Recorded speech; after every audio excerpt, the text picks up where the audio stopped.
Esto no es una sobremesa, es un festín donde la palabra es el aperitivo, el plato fuerte y también es el postre. Prepárate para un menú en 3 tiempos. El primero es una exploración sensorial, un aperitivo que nos permite reconocer a los comensales. Después vendrá, a veces con guarnición y a veces con salsa, el plato principal.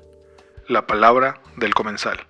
El cierre de nuestro programa apela a los sentidos y a los sentires. El postre lo pondrán voces diversas de amistades con las que he compartido mesa y quienes creo disfrutarán de este manjar. Así que, acomódate, sírvete una bebida y provecho. Esto es Bibliófago.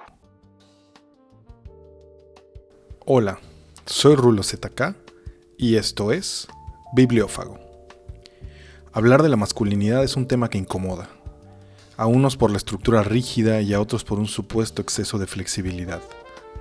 Sea por una u otra razón, este tema ha estado sirviéndose en la mesa con mucha frecuencia para ser discutido. En este episodio y en el siguiente, nos acercaremos al tema de manera frontal a través de 2 autores de narrativa publicados por Editorial Anagrama. Hoy conocerán a Ariá Paco, ganador del Premio Libres Anagrama de Novela, en su 10ª edición con Teoría de Joc, traducido al español como Teoría del Juego por la misma editorial. A esta entrevista llegué relajado. Sentí que platicaríamos de un tema que me gusta poner en la mesa y como ya era media tarde, la energía matutina ya se había esfumado un poco y la cafeína más bien me había abandonado. Sin embargo, a Ariá no lo había abandonado. Con mucha energía entra a la entrevista y la sostiene durante toda la conversación, por lo cual les recomiendo tomar alguna bebida con cafeína porque Ariá nos dará pistas sobre lo que valdría la pena seguir el rastro y descubrir. ¿Cuáles son las formas de masculinidad que hay en nuestros entornos? ¿Qué preguntas se hace un hombre de 30 años? No voy a mirar el soslayo que, hacia el cierre de la entrevista, y por mi experiencia de algunas conversaciones que ustedes ya escucharon en episodios anteriores, derivé sobre una de mis obsesiones narrativas y conversacionales, la esperanza. Le pedí a Ariá que se describa de la manera más amplia posible para empezar la entrevista, y él entra con todo. Así que no tarden mucho en dar el primer sorbo a su taza, que este comensal ya va a comenzar. Tómense el último respiro. Disfruten del aroma de su bebida con cafeína. Y les dejo aquí, en esta conversación, con el 6º comensal, Ariá Paco. Wow, interesante ejercicio, describirme de la manera más amplia. Bueno, yo supongo que la gente suele decir sus estudios, su trabajo, ¿no? Yo me he doctorado en filosofía en la Universidad de Arizona, pero sobre todo soy alguien que a base de estudiar filosofía e intentar escribir una tesis doctoral y escribirla, ¿no? De hecho, descubrió que estaba profundamente apasionado por la novela y la ficción como forma de narrativa y de pensamiento también. Y entonces alguien que ahora mismo está en una relación casi de amor con todo lo que sería la literatura. La verdad es que yo esperaba avanzar un poco más en la entrevista para que dijeras lo de la filosofía. Ajá. Entonces, bueno, pero ¿cómo esperabas que me definiese, pues? No esperaba mucho, pero Ajá. más bien pensaba que a veces, al menos las autores de autores que me ha tocado entrevistar, como que los estudios llegan después, ¿no? Como un poco más adelante y como que hice esto. Entonces me gustaría saber tal vez tu relación de la filosofía con la novela. Sí. ¿Cuál es el punto medio que tú encuentras entre esos 2 lugares? Sí, claro, a mí me interesa muchísimo la realidad y tengo muchas preguntas morales y éticas, ¿no? Preguntas sobre qué nos debemos los unos a los otros y sobre cuál es la vida buena, ¿no? En el sentido ético. Y por eso me puse a estudiar filosofía, pero luego me di cuenta de que en el mundo académico pues las preguntas, todo está hiperacotado, hiperespecializado, las preguntas de las que te puedes ocupar son muy pequeñas y en cambio la literatura es algo que puede abarcarlo todo y además que te hace pensar a través de la imaginación. Y el hecho de vivir las historias, ¿no? De atravesarlas imaginativamente, es yo creo la forma más humana de pensamiento. Y entonces por eso te decía antes lo del enamoramiento, ¿no? Empecé a darme cuenta de que aprendía más con Crimen y Castigo de Dostoyevsky sobre sobre ética y sobre cómo somos los humanos que con cualquier tratado filosófico. ¿Nos cuentas un poquito sobre el libro, sobre teoría del juego? Sí. Bueno, perdón, publicado original, no en español. En catalán, exacto. El libro ganó el premio Llibres Anagrama, que es el premio de novela en catalán de anagrama anual, y se llama en catalán Teoria del joc, teoría del juego. La traducción me la hizo Carlos Mayor. Es un libro, bueno, que a mí me interesaba un poco leer y por eso decidí escribir, ¿no? Es algo que siempre digo, que es un consejo que da Salinger de antes que escritores somos lectores y tenemos que preguntarnos qué es lo que realmente queremos leer. Y hacía mucho que veía, y además me interesaban profundamente todas estas ficciones en las que las mujeres ahondaban un poco en su deseo y en cómo vivían, ¿no? En las vueltas que le daban, ¿no? Un poco la capa mental de la parte del deseo, del sexo, del amor. Y pensaba, yo quiero también ver cómo lo viven los hombres, sobre todo los hombres que comparten un poco mis rasgos generacionales, ideológicos, ¿no? O sea, hombres que han oído hablar de feminismo toda su vida y que le han dado peso a eso, ¿no? Que al menos han pensado y que han decidido que querían darle importancia, pero que claro, siguen siendo pues hombres heterosexuales y por tanto ahí me parecía que había un material literario súper interesante, ¿no? Que me gustaría saber un poco como en este contexto, digo, me reflejé mucho en tu trabajo y fue como, quiero leer esta novela ya, Ajá. ¿no? Justo te comparto que además de hacer periodismo, doy clases, ya he dado una clase sobre nuevas masculinidades, y entonces siempre estoy buscando materiales escritos por hombres y no hay. Hay ¿no? muy pocos, sí.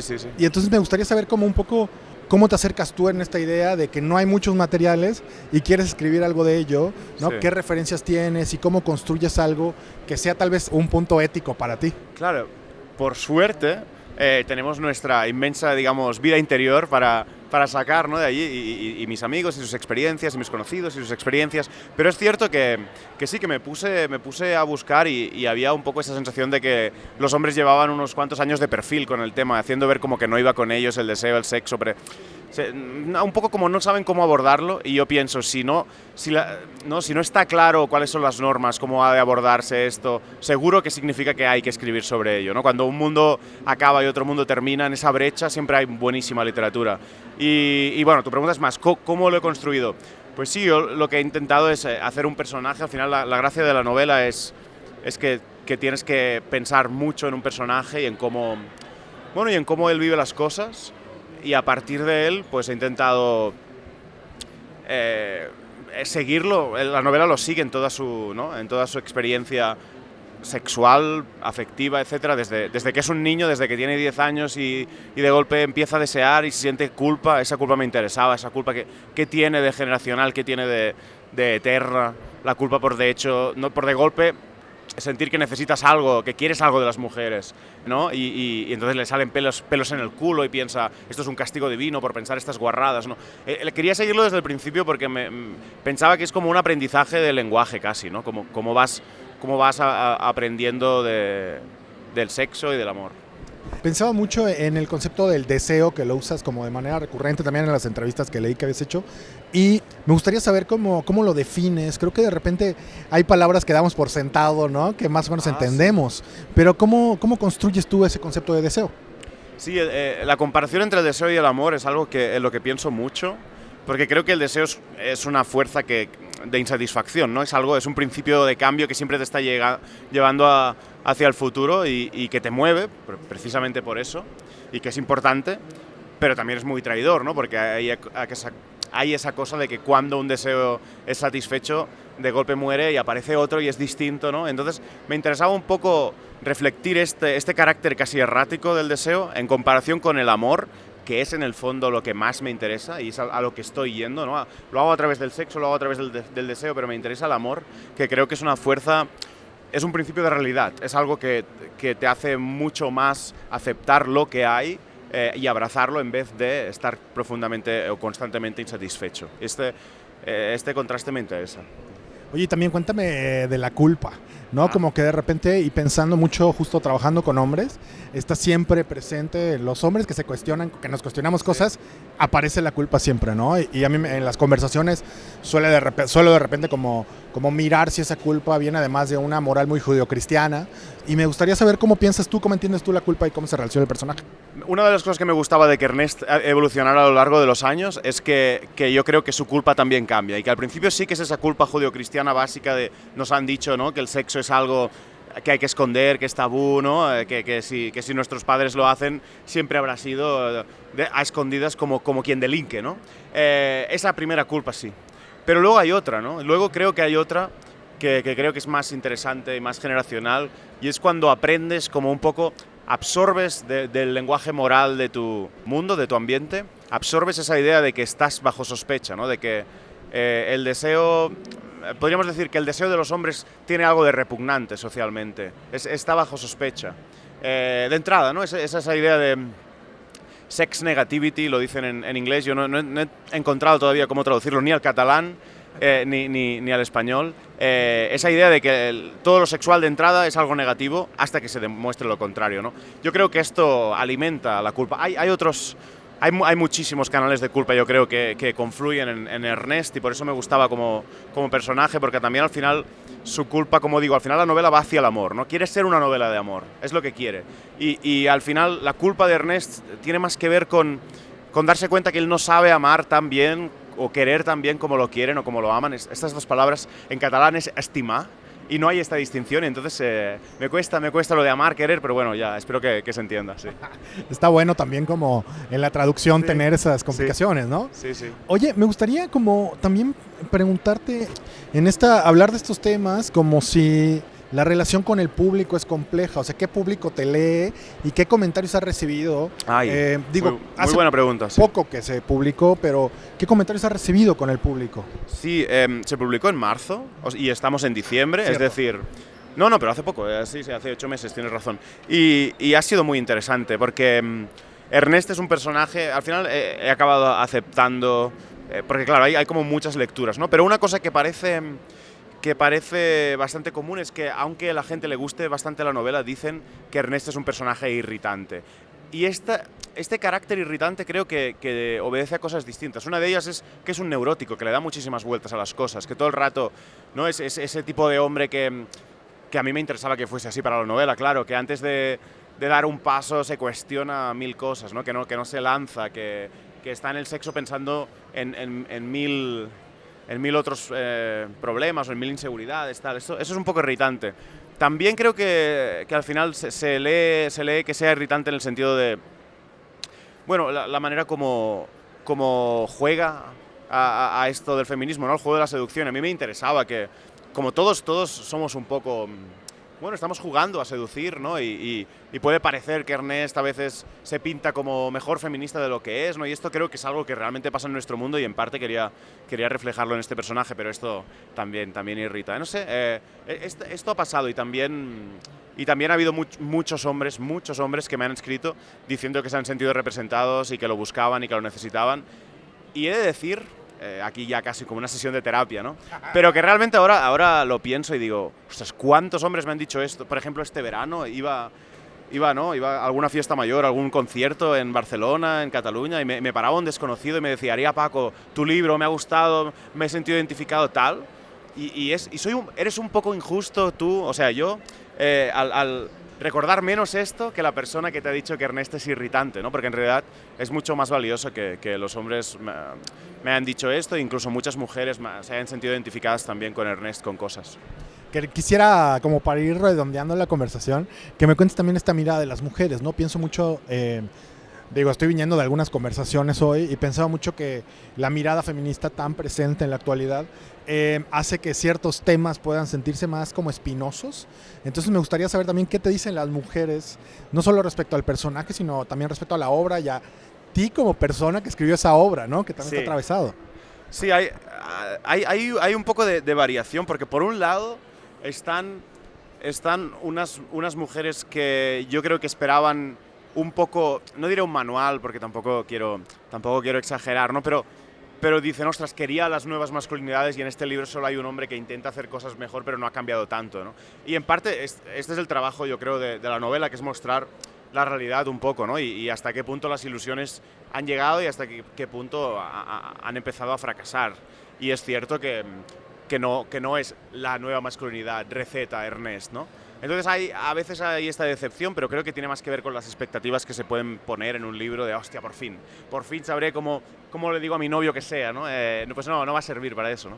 Pero luego están otras mujeres que ayer me entrevistó una periodista mexicana que decía que le daba mucha esperanza ver hombres así, pero que es muy minoritario los hombres que piensan en feminismo, ¿no? Y pienso, sí, tal vez sea minoritario, no sé, a lo mejor más aquí que en Cataluña, pero sin duda yo en mi país lo veo, sin duda existimos y sin duda me parece que es buen material literario. Sí. Creo que quisiera como cerrar la conversación, haría como mirando también a un contexto todavía más amplio, cuando avanza la ultraderecha, ¿no? Y avanzan estos movimientos y las personas que nos estamos cuestionando ciertas cosas, tal vez nos arrinconamos. Entonces siento también si no crees que tu obra de repente en un par de años o así, sobre todo con estos avances, pueda ser más controversial, ¿no? Sí, yo creo, claro, puede ser. Yo tengo más bien la sensación de que uno de los problemas de los hombres es una especie de crisis de representación, de que no se sienten entendidos. Y ya sabemos que los hombres son muy frágiles, se enfadan muy rápido, se rebotan, ¿no? Ahora me hago fascista, ¿no? Eso es lamentable, pero es cierto que estaría bien tal vez intentar representar a los hombres. ¿No? Mi interés es más bien, vamos a poner a un hombre complejo en el centro de una novela y en el centro de la conversación literaria, porque creo que esto es bueno, que los hombres se encuentren y que se vean reflejados antes, digamos, ¿no? de que se pierdan por las derivas de la ultraderecha. Yo creo que mi trabajo es intentar acompañar a los hombres para los que hay esperanza, digamos. Pues quisiera, me diste una pregunta más con tu último comentario. Quisiera saber, en este contexto, ¿dónde pones tú tu esperanza? ¿Dónde pongo mi esperanza? Sí. No lo sé, qué pregunta más difícil. La respuesta fácil es en la literatura, es decir, y lo voy a desarrollar un poco, por si no parece solo como un mantra casi religioso, ¿no? No, creo profundamente que hay una especie de credo literario, que es esta compasión, este intentar entender siempre al otro, y este es el trabajo que hace. En la novela le dicen a Ernest que leer es lo más feminista que puede hacer un hombre. Y en parte, es una exageración, vale, a lo mejor sí, pero en parte creo que leer es un acto muy feminista al menos leer novelas sobre la conciencia, por el hecho de que te pones en la mente de alguien más, ¿no? Y esto es contrario a esta visión masculina que está tan autocentrada y que no ve nada más. Entonces, mi esperanza o mi trabajo, al menos mi campo de activismo, es puramente el literario, de intentar, ya no sé, estamos recuperando, como decía Kundera, la herencia de Cervantes, esta herencia de vamos a comprender muchísimo un personaje, vamos a compadecernos de él y vamos a explorar el mundo a través de él. No lo sé, creo que los libros lo tienen difícil, desde luego. Hay muchos canales mucho más rápidos y gratificantes de entretenimiento y todo lo que quieras, ¿no?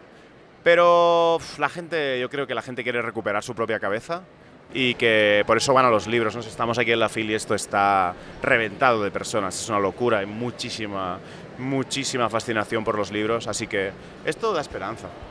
Muchas gracias, Aria. A ti, muchas gracias. Esto es el postre. JP es un hombre que cuestiona a otros hombres. Le conocí hace unos años porque compartíamos intereses y espacios.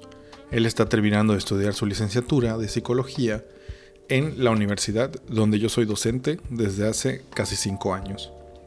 Cuando le conocí, me sorprendió su energía, su interés y su hambre de respuestas sobre las nuevas masculinidades. Evidentemente, yo como profesor no tenía prácticamente ninguna de esas respuestas.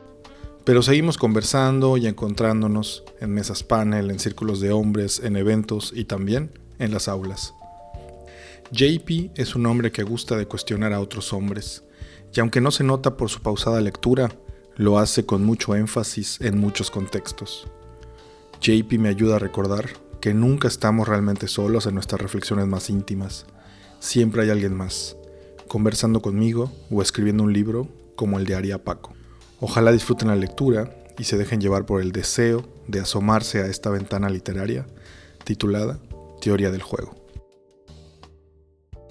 ¿Qué onda? Soy JP. Ayer te hice 2 promesas. Te pregunté, durante el sexo, ¿te excita que te diga esto?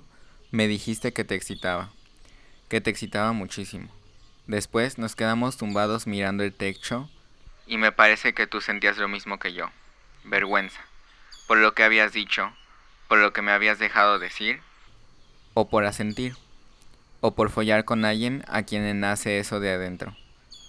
Lo más cierto de mi interior es malo, pienso. Tal vez por eso me cuesta tanto escribir. Me pregunto si esperas algo. Una rectificación, una modificación del recuerdo. No la tengo. Nos toca vivir con la vergüenza, el tiempo que quede hasta el próximo polvo. Quizás la adicción al sexo no es tan diferente de la sed, del hambre, con la que un devoto espera la absolución del sacerdote, las ganas de un formateo moral. Volver a estar excitados, que todo vuelva a ser verdad. Mientras tanto, arrastramos los pies por casa. He subrayado esto de Murdoch. Una buena vida religiosa es una receta para un sexo feliz. Por eso será que somos ateos, porque la religión ya no nos sirve para el sexo, al menos para nuestro sexo. ¿Importa mucho lo que digamos? No lo leo en demasiados libros. Todo el mundo quiere mostrar nuestro mundo, o nuestra generación, o vete tú a saber, qué profunda crisis. Y parece que hay acuerdo. No hace falta escuchar a los amantes. No hay que subtitular el sexo. ¿Es solo pudor o es realmente irrelevante? ¿Importa lo que desearon nuestros padres? ¿Lo que excitó a nuestras abuelas? ¿Tiene que ver con quiénes eran? ¿Con quiénes somos? ¿O es como el mecanismo que alimenta el fuego de las cocinas? ¿Una mera contingencia? ¿Un subproducto del tiempo sin valor humano? Esta entrevista fue grabada en la cabina itinerante de Radio Ecológica 92.5, en Guadalajara, Jalisco, durante la Feria Internacional del Libro FIL 2025. El trabajo periodístico, la producción y el diseño de sonido son de Rulo ZK. La imagen de Bibliófago es cortesía de Humberto Vera. Este proyecto no hubiera sido posible sin el apoyo invaluable de Revista Espejo y Radio Ecológica 92.5 FM.